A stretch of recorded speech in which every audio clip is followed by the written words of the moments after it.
Hey, what's up? Hello! Hey guys, what's up? Welcome back to my channel. So today I'm Joe, my best friend. Oh, Kaylin. So as most of you guys know, we met in university. Yes. So we have actually been telling a lot of horror stories about our university experience to a lot of people that we meet. And we've decided that maybe with the experience that we have, considering my college experience completely didn't work out, whereas yours, you graduated and everything. So Yes. I feel like we have some insight and maybe we could help out some people who are going to be new to the college scene. And this is going to be the College 101 series by Kaylin and Michelle. Yeah. So basically let's do 4 chapters essentially. So chapter 1 will be this one here, and it's going to be what to expect in your first year of college and university. And then second one will be how to roommate. Lots of stories there. Yes. Number 3 is college hacks. Yeah.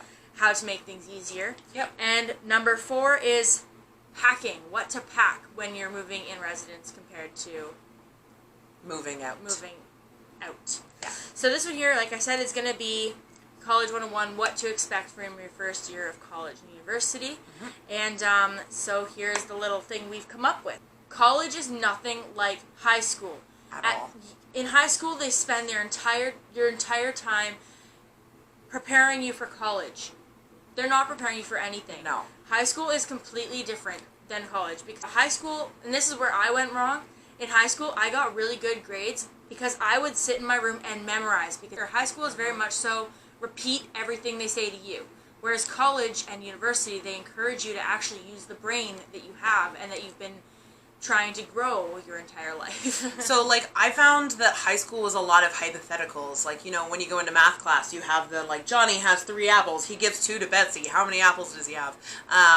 University is very if Johnny gives Betsy 2 apples, what kind of impact on the systemic part of the government would this have?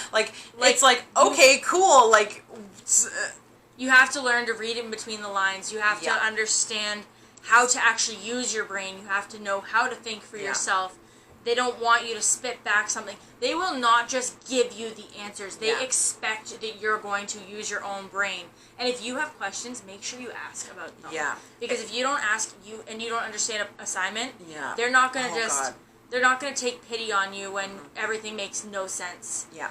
And so It's also way more casual, entirely more casual. I call all of my professors, staff, everybody at school, at my university by their first name. We're all just casual. You're treated less like I guess a subordinate and a little more like an equal. I mean, they're still teaching you and you're still learning from them, but they treat you like you're a fully fledged adult and that you can take care of yourself. So as part of that, if you have questions, they expect you to act like an adult and ask them. Make sure you take responsibility for your own education. There's not going to be someone knocking on your door calling home if you don't go to your class. Exactly. It's up to you to go to your classes. Yeah.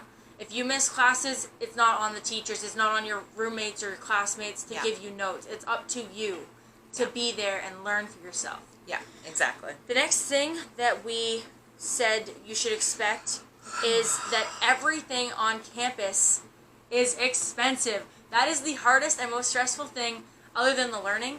Money. Not everyone has an unlimited budget, and you have to realize that yes, it may be easier to order pizza 3 out of 5 days of the week, but if you're spending $20 a night on pizza, you're running out of money really quick. Residence is expensive. Food is expensive. Books are expensive. Pens and paper on campus are expensive. Buying a bottle of water, Honestly, anything branded by your school is expensive. Settle for Dollarama, settle for Walmart, Target, whatever you have. Yeah.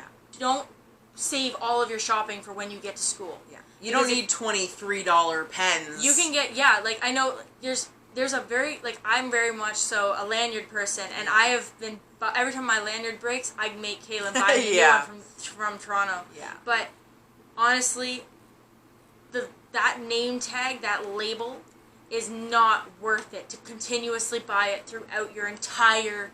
It's an experience one time. It's the equivalent of buying, a Nike or something, right? You're paying for the name, which is totally fine, but if you're on a budget, absolutely find ways around buying things on campus. Go to a grocery store and get groceries. Try you need your Amazon. books, try Amazon. Costco. Try Buy things in bulk. Like, try to, whatever you can do to save money, do it. Because you're going to really, really thank yourself later. Yeah. So my big one, and I threw this out there because Michelle was, you know, she was getting there, but she wasn't so great at this, is you need to absolutely familiarize yourself with your campus. 100%. Like, we got really lucky. Ours was kind of small, so it wasn't too bad. Some university campuses are huge. Like, in your free time, like, don't just go to campus, go to class, go home. Like, in your free time, once you're done in class, explore. Wander around a little bit. Like, I didn't know we had a rooftop garden that I didn't know even existed. I didn't know that either. But, like, almost everything that I found, I managed to find just by wandering around, either in between classes or after classes when I wasn't quite ready to go home yet, or I had to wait for a bus, anything like that. And, like, take your time. And something else is, like, learn to appreciate your surroundings as well. Because, like, something I didn't realize was how beautiful my campus was, because I was always so stressed about finding where I was going. Exactly. So, like, if you stop, you know the expression, stop and smell the flowers once in a while. It's nice to look at your surroundings. Campuses, college campuses, university campuses, a lot of work goes into the architecture. Yeah. And it's really, really nice to kind of be able to stop and appreciate where you've been. Yeah. What else we got? We're going to meet people. Oh. This human being is my favorite human being, and I never would have met her if it hadn't been for university, right? And there are lots of people that I've met since first year who I'm not friends with anymore, but I've learned things from them.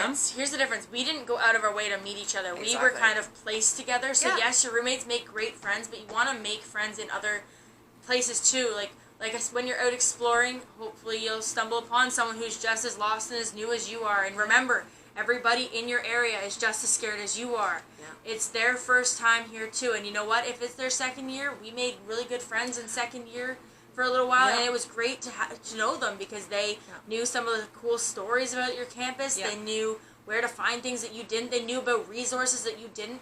It's always nice to have those connections. Yeah, one of my best friends from university is actually, we're still really, really good friends. She was 2 years ahead of me in school, and I knew who she was, but didn't talk to her for like 3 years before we became really good friends, right? So also just kind of don't count people out, and if you can be that person or vice versa, like she mentored me a lot on other stuff, but when I became the older student, I tried to do that for younger students. So yeah, and try to be a mentor. Yeah.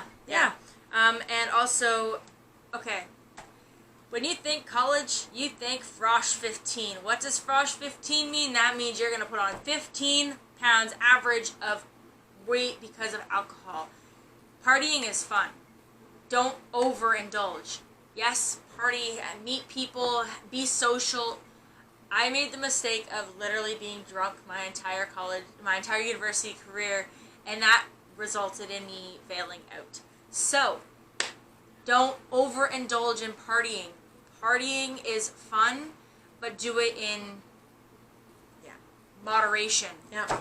Yep, or less than. Like, we would hang out sometimes and drink, but I never went out to parties with people because it wasn't something that I liked. So you don't have to party either. Like, don't let people tell you have to party, but also be careful about not overdoing it. Yeah, you definitely don't have to do, like, if just because everyone else is drinking, you know what? It's okay to just tag along or to just not. You don't have to do what everyone else is doing. That's part of being college and university is learning your independence. That's a big thing too with like, so the next point we have down here, and I think it's kind of the last one here, is that you need to find your own pace in university, like, or college, or whatever you're taking. I have friends, so the older friend that I have, she took 7 years to finish her degree. I have a friend who's been casually taking classes for like 8 to 10 years now. Took me 6 years to finish. I also had a friend who finished in 3 years because they expedited the process. Right. Took a whole bunch of summer classes so they could get through as quick as they wanted to, right? And each one of us, you know, kind of has settled into our pace. And, I mean, one of us, I think one or two of us haven't completely finished yet.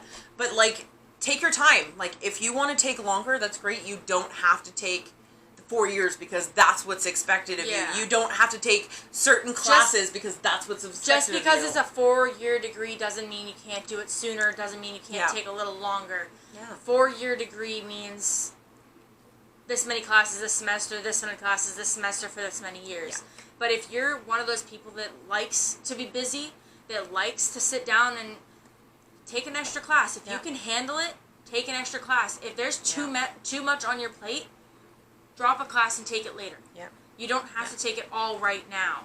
If you overwhelm yourself, you're not going to do well because you're going to be too stressed to focus on what needs to be done. Yeah. It's okay to space out your classes a little bit. Yeah. College is a growth opportunity. Just take it and use it to kind of just figure out who you are in the real world, but also as an adult being in school, and just figure out who you are. If you don't leave college a different person than you came in, then you did it wrong. You did it wrong. So, yeah, I guess that's going to be the wrap up of the first episode, I guess. And, yeah, so stay tuned for next time when we do College 102, How to Roommate. And that's a big one. You're going to want to watch this one. So many stories. Yeah. So we will see you guys again in a couple weeks. And until then, if you like this series and you want us to keep going, make sure you like the video and subscribe while you're here if you haven't already. And we will see you guys shortly, soon, in a part 2. Bye.